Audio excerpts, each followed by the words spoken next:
Superstars are one game away from getting revenge versus B-Step for what was one of our closest series in Part 1. But before we get to the next game, wanted to shout out Alarak.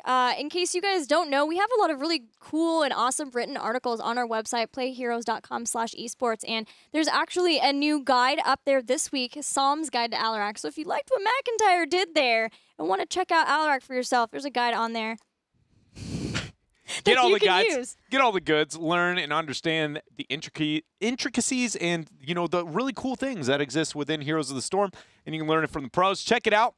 Strongly suggest it. I actually haven't ever read that Alarak one. I got to get that because I'm a terrible Alarak, I'll be honest. It's like something about the 1 and then the 2 just doesn't click. I don't know. I can do it on other heroes, just not him. The drag down? Yeah. It's almost like you have to believe in yourself that you're going to get the drag right because it takes so long to drop the Q. It's like, no, I believe in myself. It's like believing in your Stitches player that he'll land the hook. No, you have to throw out the stun. Yeah, it's one of those, you know, you miss every one you don't take situations when you're practicing those type of heroes. You just do it blindly until you master it, never miss another. Gillyweed, B-Step. I figured they were going to do this. I think that they feel like there are certain battlegrounds that Superstars may be more likely to draft unconventional picks than others, so they're trying to control that from Superstars. This is a battleground where there's a possibility for B-Step to get to the late game. I was going to say, I think we have Game 5 on our hands because we're going to the hardest game to identify lethal early on. This map is the hardest. And Superstars, you know, let's just take a minute. What do we expect to see? I'm going to say the breaking point will be 17 and 18. Around there is when B-Step will finally gain a lead in this game. I think that's where I'm going to put it. As soon as they get 16, they'll be trying to figure out how to catch up and not be down 20. But up until that point, I give it to Superstars. They'll take control. But knowing that it's going to go to the ultra, like disgusting late game that this map can go to. Why doesn't Superstars just pick Sylvanas? Just to end the game? That's a good point. Because maybe, well, I mean... Or Syndra Gosa last game. That's a good point, too. Yeah, they could have Syndra. But they didn't execute fast enough onto getting the Immortal to justify it. So, makes sense that they didn't in that last game. But yeah, I agree with you. You know, somebody who can... the reason why she was suggesting Sylvanas for anybody at home that may not understand, a lot of it comes down to Sylvanas can force the issue. Whenever you have the upper hand, you just go, we're going to take your keep now. And you're going to have to try and stop us and fight the Talontier down. And that is exactly what would allow Superstars to win the game. It takes all the weaknesses of Superstars and puts it in one hero. She's the direct, you know, everything they need. Conveniently enough, the one time we've seen Superstars draft Sylvanas, they lost against Gale Force Esports, Zagara, Hunt, Braxis. That was a weird, very weird situation from that, though, because the Warrior player was playing Sylvanas that game. Yeah, no Nazeebo. Can't say I've ever said that one was banned out first ban. Outside of old school Ravenous Spirit era. Are they going to limit all of the late game spike heroes? Have they just fully accepted? You will get late game, but you won't spike with it. You'll get late game, but you won't have heroes that are good in the late game, but we'll get there. All right, so double support has been attempted to be removed by B-Step's ban. Greyman's still the hot on Infernal Shrines. Turns out Flask build's pretty dope here. So easy to get the Skeletal Defenders, poke your opponents off. Is that what Superstars wants, or do they go with the global game? They're going to stick to the Anub. They're keeping down the trend they've had so far in this series. I don't know how good Anub'arak is. Like, I know he's good. I know he's good. I know he's impactful. He went from, like, couldn't be solo to, like, only in double to mainly in double, which still makes a lot of sense. But, like, I viewed it as in double because of his damage output and his survivability. A lot of the times was that answer. But we see him with Cocoon so often. And, yes, Cocoon is really good at getting, like, free pick here and there. I don't know if it's because we have not seen Cocoon in so long that a lot of people forget how to play against it is why it seems so impactful now that we've seen Locust Swarm nerfed hard. Well, its cooldown timer is insanely low. So you can keep getting picks as long as you have the follow-up from that. But, like, when you're grouped up, it's a really good counter to it at all points. And global meta makes Cocoon and everybody being split seem that much harder. It's kind of like a singular void. You can force the fight by cocooning. And I just feel like I might be wrong about this. I very much could. I don't have the answer, but it does feel like a new Barak, because Locust Swarm was nerfed so hard and now Cocoon is very, very appealing, I do feel like he will just slowly drop down. Because Locust Swarm was a major selling point for him. Cocoon is still really good. It is, and it's very in certain comps, it is game-breakingly strong. Well, where he sits right now, and this is as of the end of yesterday, he is the 5th highest picked hero. He jumped ahead 2 spots after yesterday. Now, granted, he's played a lot by Tempo Storm. He's being played a lot by a lot of teams. Win rate-wise, he is sitting around 50%. Okay, and that holds true to what we know for most heroes that get large sample size, but he is on the bottom half. We'll figure it out. I'll keep track a bit more around just 2.0 era, that version of him, because that's the one that doesn't make sense to me. The old Anub does. This one doesn't. As high as he is, it doesn't add up because, again, he lacks a lot of diversity. He is only 1 to 2 types of compositions. That is the stuff where, again, always at the top of the draft, you see these diverse heroes highly prioritized. Yeah, and 2 of his talents that are almost always picked were also nerfed, but yet we're still seeing them play. He's only gotten more buffed. That's the one thing that seems interesting, at least something to look at. Malfurion and Cassia, again, Superstars definitely into Cassia. And B-Step even picking the Uther over the Malfurion. First time to happen here at HGC North America. Does B-Step ban Lili? Ooh, it depends. If you really are afraid of double support, I think you ban Lucio. Lili's, I don't know, Lili is one of the best double supports in the game. Yeah, and the blind is already going to hurt Greymane. And she combos with Cassia.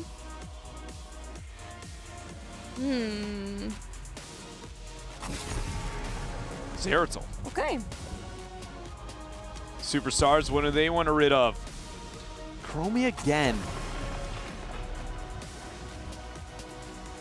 B-Step, where do they go? Maybe it's something about Chromie and Cassia, because when Cassia goes in for a fend, she's locked into position for a little while. That's an opportunity for Chromie to be able to get damage, and avoidance does nothing, really.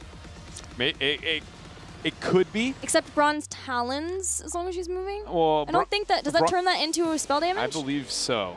I don't actually know how it reads. Yeah, I'd have to read it. it's hard to know all of those, how it affects auto attack, because every single case is different. Like Wind Fury and Artanis' W, Twin Blades. Whoa.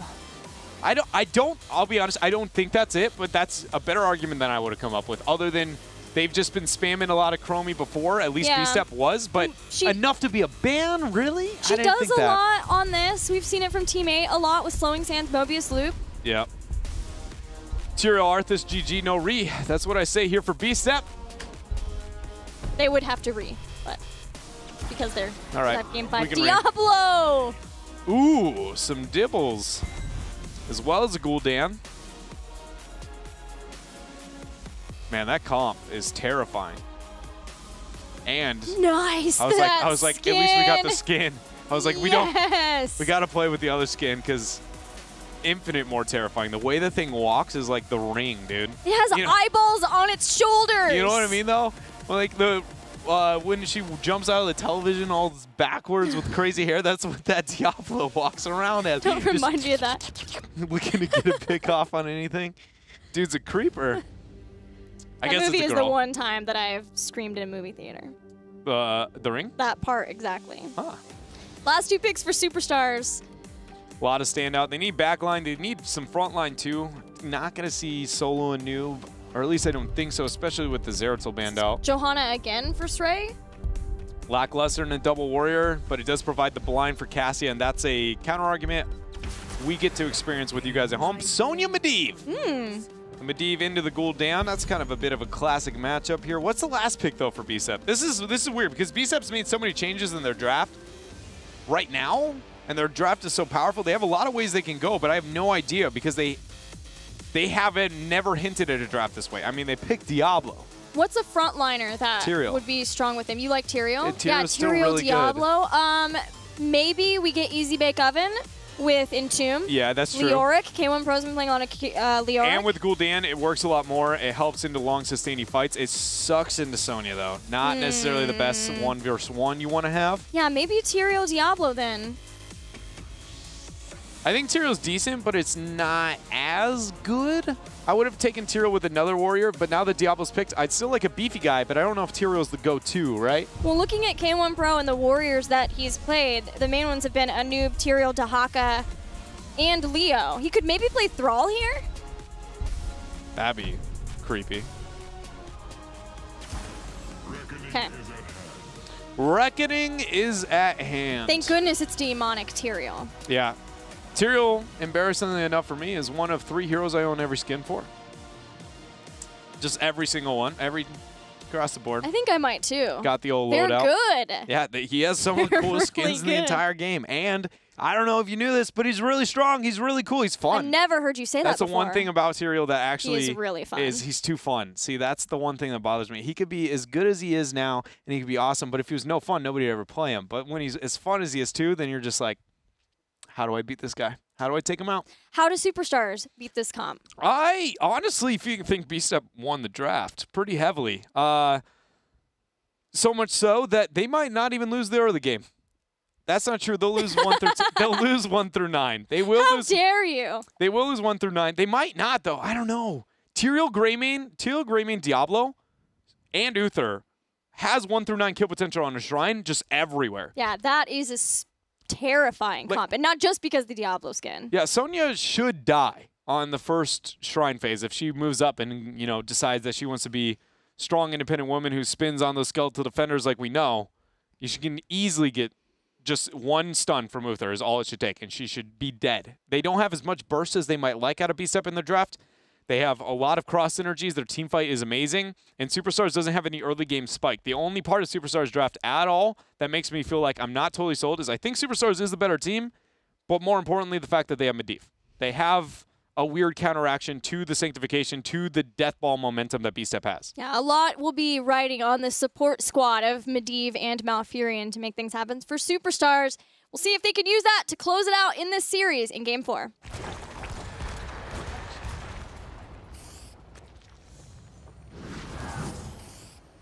Look at the Diablo level 1s here for you guys. Q build is going to be the go-to for Gul'dan. Outside of Kenma on Infernal Shrines, we've only seen that level 1 out of Uther. APM there. By the way, I brought it up in the draft, but I just want you to know this is the first time that we've seen Uther over Malf. I'm telling you, I think it's going to keep happening. Look at that skin. It is pretty. Glorious. Look at it walk, though. Oh, you got to walk it on its own. It's not as cool when there's a bunch of green mist everywhere. Move. Look at it. It's creepy. That is frightening.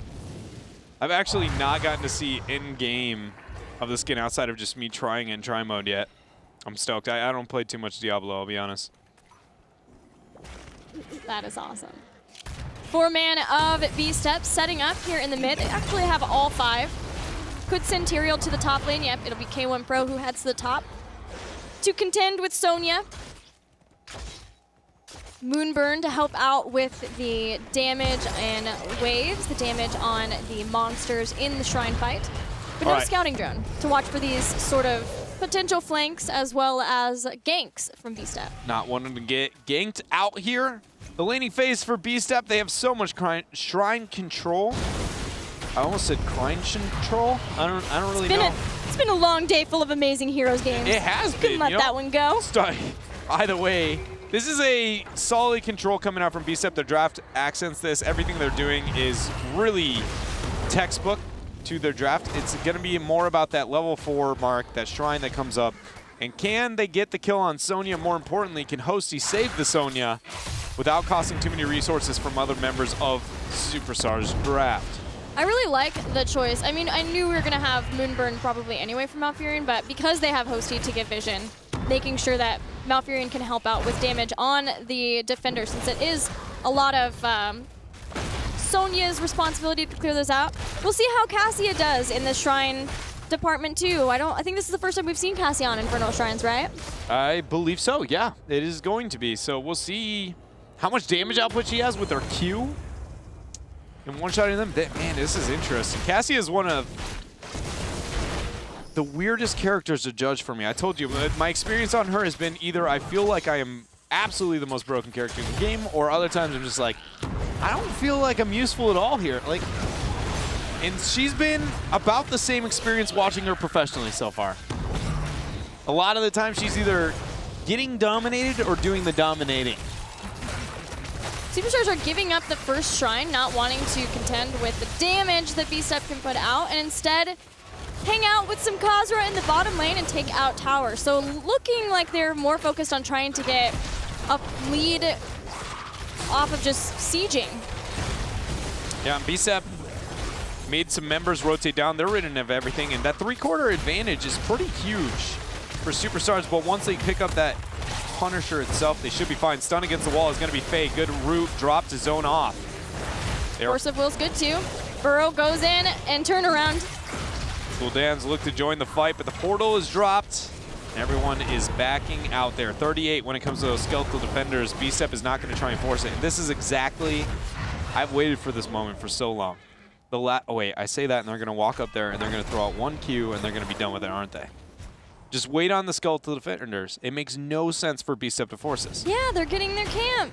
Well, it just everything. Just control the whole map. The minute Superstars commits any resources to that, then send one person and then split push on the opposite lane, which in theory right now would be bottom.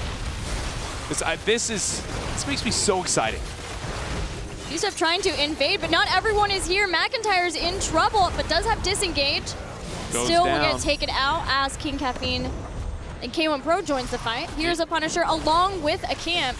And the nice thing is that B-Step have at least zoned away a quick rotation to defend this. Superstars had to go all the way around. Yeah, but the downside is the fact that the Punisher spawned while Greymane is dead. So not only does it limit the value that maybe the Punisher itself was able to obtain, but beyond all else, it's the fact that they lose some of the side soak. They just don't get as much as they could. But Gilly, conspiracy theory kind of #1 that we threw out earlier is holding true. B-Step, I thought they would lose harder in levels 1 through 9. I did. I really did. But the fact that they haven't only makes my fear for Superstars in this game that much worse.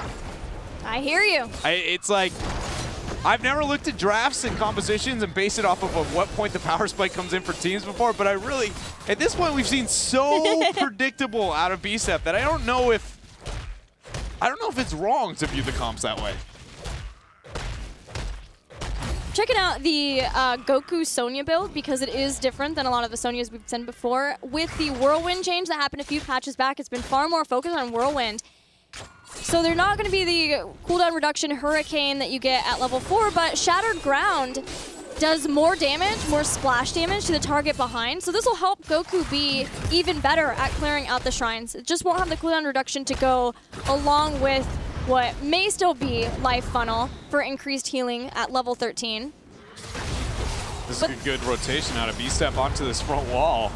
Gonna be able to pick it up for free. Yeah, the only other thing I was going to say on the Sonya point is the other part of Hurricane is that it stops slows and roots, and there's not of that. It's just hard stuns and horrify for B-Step. B-Step has themselves another camp. 10 closing in. We have not seen a single Uther in North America take cleanse. Not one yet. Guardian of Ancient Kings, too good. Don't get me wrong, cleanse definitely has a spot, so it's very situational, but it is, I never thought I'd say that. Cleanse is situational. It is situational. It very much is over Uther, but this is the standard. Just want everybody at home before they go and just be like, Dreadnought said cleanse is situational. I don't need to pick this. Or you can never take cleanse on Uther. Like, I don't, we've never seen it before. It definitely is still, in certain situations, more viable. Apocalypse and Sanctification. Divine Storm for Uther, so no Divine Shield to bail out anybody if someone gets in trouble, specifically Greymane. Other side, Leyline Seal, Ball Lightning, so no Valkyrie this game. And Cocoon. Let's see what B-Step can make happen here. 10 to 12 on those defenders. Another flash to be thrown. Not to be able to steal too many. Cap goes in, uses the overpower. It's kind of isolated right now. The portal is there. A lot of members of Superstars might want to move up. There's going to be the cocoon. They're removed. APOC goes down. A bit of a whiff as it only hits Iacona. It does zone back all of Superstars long enough for B-Step to get ahead for this Arcane Punisher, but Superstars should be able to re-engage in this fight, especially knowing that Apocalypse is down. What isn't down is Horrify and Divine Storm, so they have to play this out right. They cannot group up too much. Ray gets stunned there, 37 and counting. Superstars, they forfeited over. This is going to be B-Step here with a map objective before the 16-minute, or before level 16 in this series. What does that mean for the rest of the game? I don't know yet. We've talked about a bit of what it could mean, but either way, the Punisher goes over. Nice knock-up from Sray. Twilight Dream hits a lot of members of B-Step, and now McIntyre somehow stays alive, gets hit by Leyline Seal, which is there with Sanctification, so that'll stall that out. King Caffeine goes in, finds Goku, who is whirlwinding for his life right now. Medivh has been taken out, and that should be the death of those stacks. It is. Goku off on his own. Looks like he's going to get caught out. Finally, he ends up falling here. 24 seconds before he'll be back to join us, but the top 4 falls in the name of B-Step. Banner is down, establishing dominance. I still am flabbergasted that the Punisher itself can throw down a banner. And bosses. They're just... I still want to know if it's always the generic one drops. I want to know if it's the person who captured the objective. Yeah. It's their banner. That's, I don't know. We'll find out. B-Step has a lead. Pre-level 13 even. The question now for me, can they execute? Because, hold on, the invade, spear, APM, a lot of damage. APM was on the point. He does not have Divine Storm, but if he gets taken out, he can't give heals. That was a great place for Ball Lightning, but Apocalypse 2 hits Faye, saved by Hosty. Goku trying to get out, great. Horrify trying to buy the time to get a kill for Goku with a Leyline Seal and a portal. All of Superstars escapes. Man, that was just the entire team fight. Seemed like the minute the next team was going to back out, the other team just decided to use another heroic, and they're like, all right, do we fight them now? No, everything, you know, it's fine. One cool thing we did get to experience out of that last team fight is the fact that we saw actually King Caffeine initiate when Uther was already dead. And again, it shows not only was that territorially an amazing area to fight with an APOC, and Sanctification, but more importantly, the fact that when Uther dies, you can get those heals, you can bang on those heals, and it's at least close enough to having a real hero that you aren't afraid to go in. Just another weird difference out of the Uther now that he's back in the meta. It's been fun to watch King Caffeine on his Diablo. He did not take from the shadows, but yet still is finding all of the right charges in to knock people into the walls. Even Sonya up top earlier in the game. It's actually, because it's the new skin though. When they mount up, it's more aerodynamic, which allows you to get closer to people faster. You move 1% faster, increases. Look at it. It's like a spider. It's just, it honestly makes me, you know when you get those chills, feels like something's crawling down your neck or something. Every time I watch that thing move. All right, a shrine is about to activate. Superstars are closer to it, are going to do their best to make sure they take as many skeletal defenders down. The better positional advantage you have at the beginning nets you a lead, maybe makes your opponents have to make some sort of risky mistake while you could just sit back and poke. 12-4.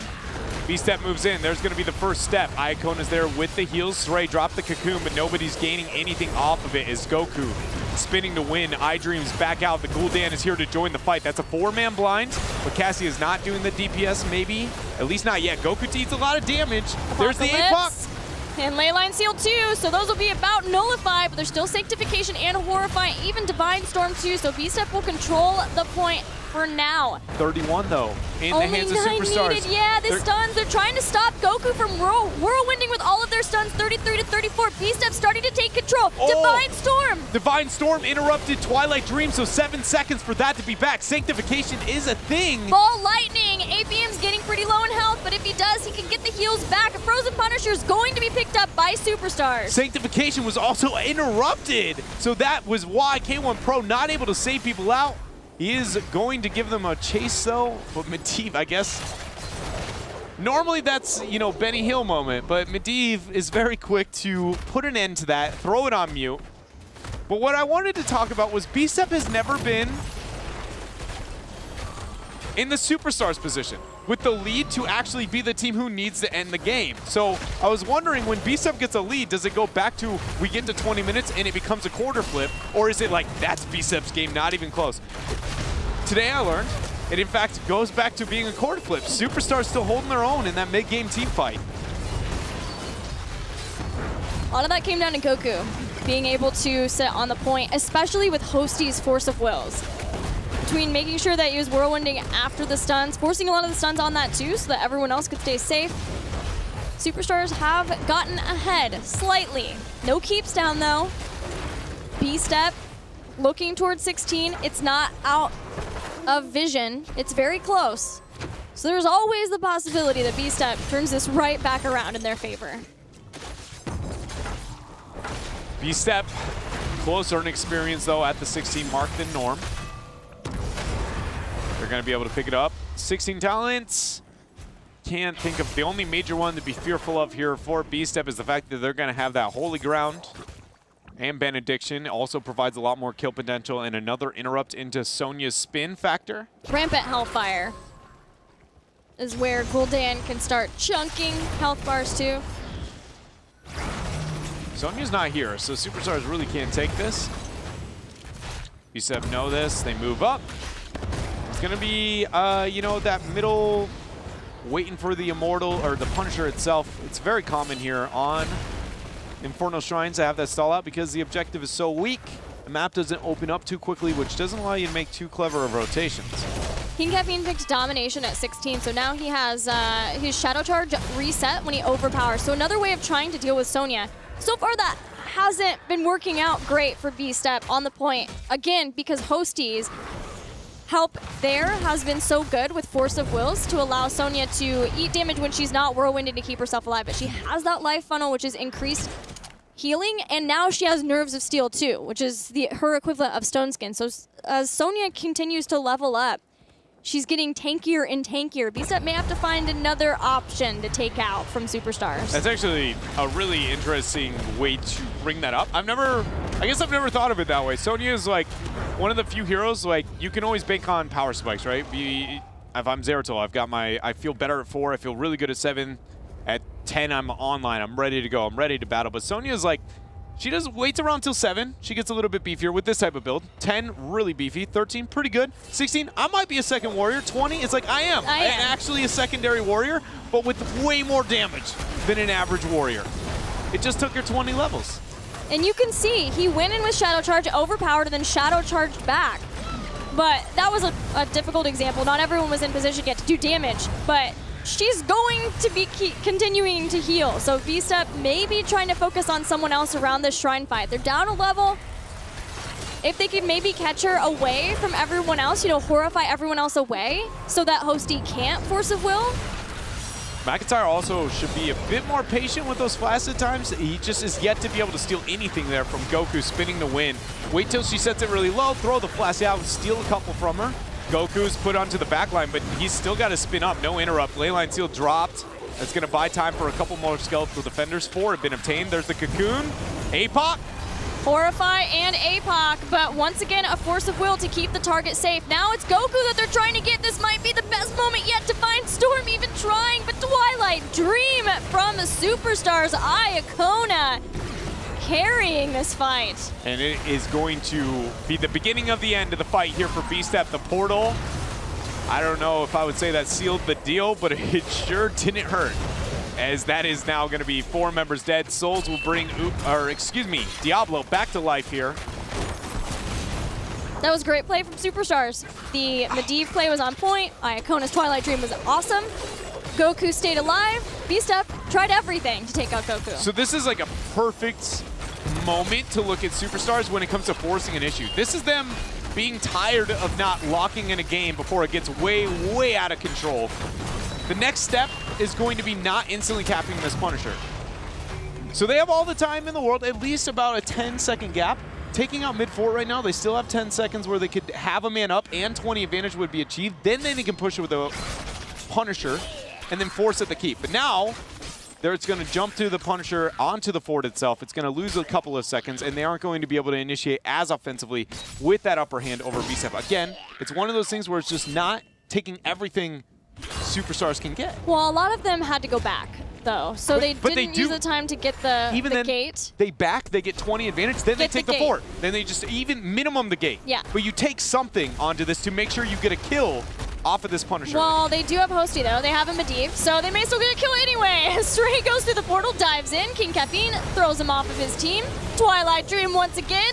Thank you very much. Gul'dan is already down. King Caffeine can't do anything with all of these stuns. Everyone moves forward, trying to avoid Apocalypse. K1 Pro doing what he can too. He will survive, but 43 seconds without a main damage dealer for BSTEP. Yeah, and Sanctification, APOC, only Divine Storm up. There's the Punisher, the Burrow charge in, the portal set down. Calf going to withdraw towards his top keep. Again, this is a 5 versus 4 and a 20 advantage on the 16-minute siege. BSTEP goes down to APM. Oh, he keeps himself with 1 heal. Ghost Uther is going to be alive and should allow BSTEP to live for a moment. Not even Diablo can make it through that. Superstars set their sights on the core, and with that, the series, they're up 2 games in this, hoping to close it out now before BSTEP can hit their late game power spike. Dealing with McIntyre, dealing with K1 Pro. iDream comes back, horrifies a lot of the members. Faye gets horrified into K1 Pro, but the core is falling. Superstars take the win. Superstars take the win, and pretty convincing.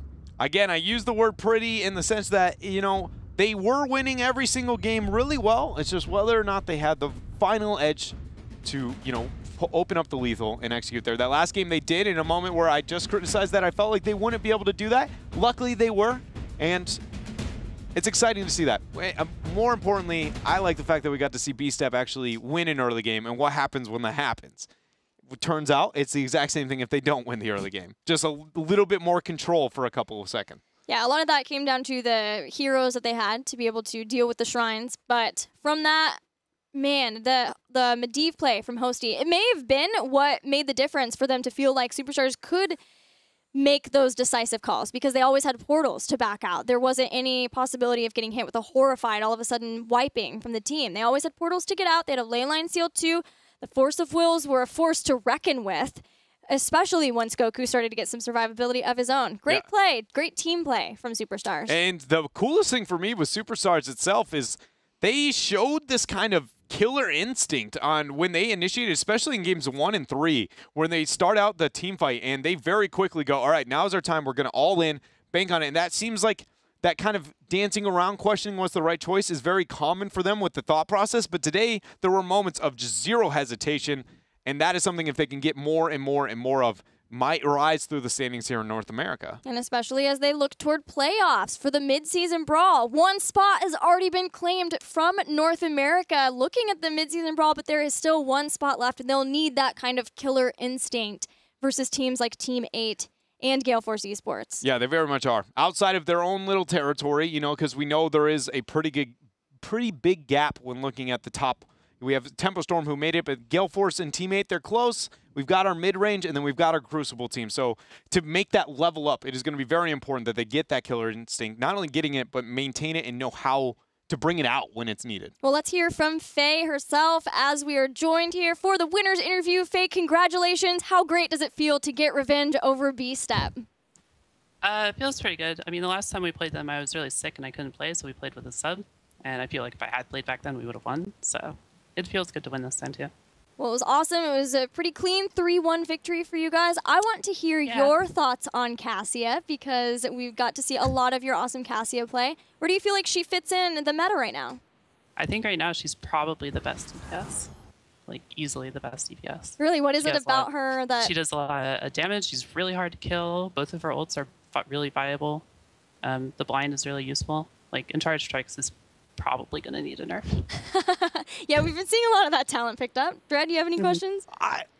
Yeah, based off of that last answer, now I got to know, if you truly feel like Cassia's first pick is at the strongest damage in the game, do you mean that literally she should be picked over almost every single damage source in a draft? Well, not really. I mean, there's always other things going in the draft. Like, there's other heroes that might take priority and stuff. But if you want a really solid range damage, she's going to probably be one of the best. Okay. It's between, like, her and Greymane.